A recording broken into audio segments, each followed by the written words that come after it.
ایک شخص میرے چھٹے امام جعفر صادق علیہ الصلوۃ والسلام کی خدمت میں آتا ہے، فرماتا ہے ابی عبداللہ، امام کا لقب ہے، کہتا ہے مولا میں مسجد الحرام میں داخل ہوا اور مجھے جو مسجد الحرام کی دعائیں ہیں وہ مجھے یاد نہیں تھیں، کیونکہ مختلف لوگ مسجد الحرام میں داخل ہوتے ہیں، مختلف جگہوں پہ مختلف دعائیں پڑھنی پڑتی ہیں، کہ مولا مجھے کوئی ذکر، کوئی دعا یاد نہیں تھی، وَلَمْ يَحْضُرْنِ شَيْءٌ مِّنَ الدُّعَاء، کوئی دعا مجھے یاد نہیں تھی، إِلَّا الصَّلَاةَ عَلَى محمد وآل محمد، مولا بس ایک ذکر آتا تھا، وہ آپ پر صلوات بھیجنے کا ذکر تھا، وہ محمد مصطفیٰ اور اس کی آل پر صلوات کا ذکر تھا۔ گویا کہنا چاہتا تھا مولا سارے لوگ اتنے اذکار کر رہے تھے لیکن مجھے صرف ایک ذکر یاد تھا، گویا میں نے ثواب کم کمایا، لیکن جنہوں نے اتنے اذکار کیے ان کو ثواب زیادہ ملا۔ عجیب جملہ امام نے فرمایا اما انہ لم یخرج احد بافضل مما خرجت بہ، فرماتے ہیں کہ جتنے بندے بھی مسجد سے خارج ہوئے ان تمام اذکار کرنے کے بعد ان سب سے زیادہ تمہارے ثواب کی جھولی بھری ہوئی تھی، ان سب سے زیادہ تمہارے ہاتھ بھرے ہوئے تھے۔ فرمایا اتنا افضل ہے، تم صلوات کے ذکر کو کم نہ سمجھو، جب تم مسجد سے باہر آئے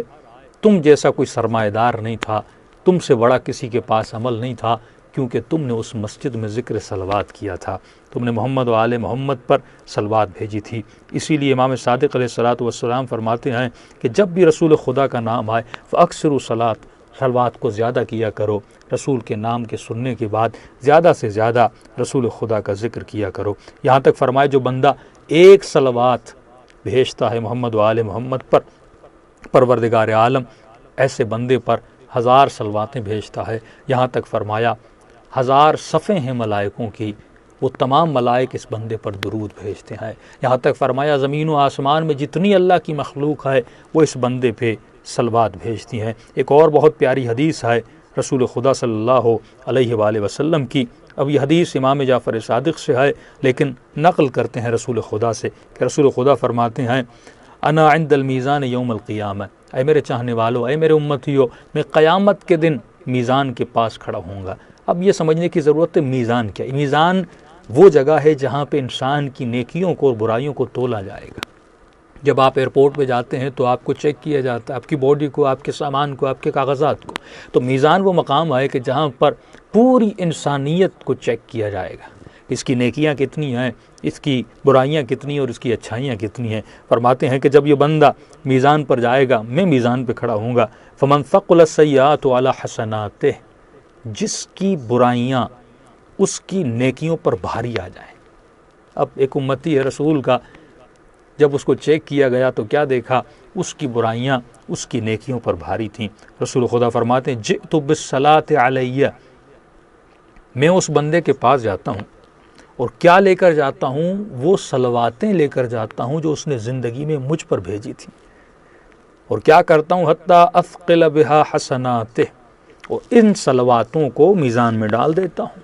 جب میزان میں ان صلواتوں کو مثال کے طور پہ 10 اس کی نیکیاں تھیں اور مثلاً 50 اس کی برائیاں تھیں تو یقیناً برائیوں کا پلڑا بھاری تھا، نیکیوں کا پلڑا بہت کم تھا۔ رسول فرماتے اس نے زندگی میں جتنی صلواتیں مجھ پر بھیجی تھیں وہ ساری صلواتیں آ کر میں میزان پہ رکھ دیتا ہوں، اور رکھنے کے بعد اس کے حسنات بڑھ جاتے ہیں اور اس کے نتیجے میں پروردگار عالم اس کو جنت میں روانہ کر دیتا ہے۔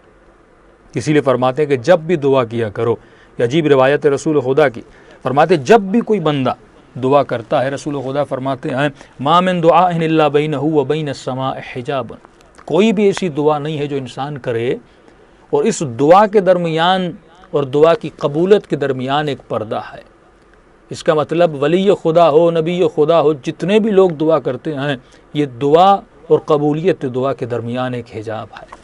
فرماتے ہیں یہ حجاب کبھی دور نہیں جاتا، بس ایک طریقے سے دور جاتا ہے جب دعا کرنے والا دعا کے شروع میں اور دعا کے آخر میں ہم پر صلوات بھیجتا ہے، یا کم از کم دعا کے آخر میں ہم پر صلوات بھیجتا ہے۔ فَإِذَا فَعَلَ ذَلِكَ انْخَرَقَ الْحِجَابُ، جب ایسا کرتا ہے تو خدا اس حجاب کو ہٹا دیتا ہے اور اس کی دعا آسمانوں تک چلی جاتی ہے۔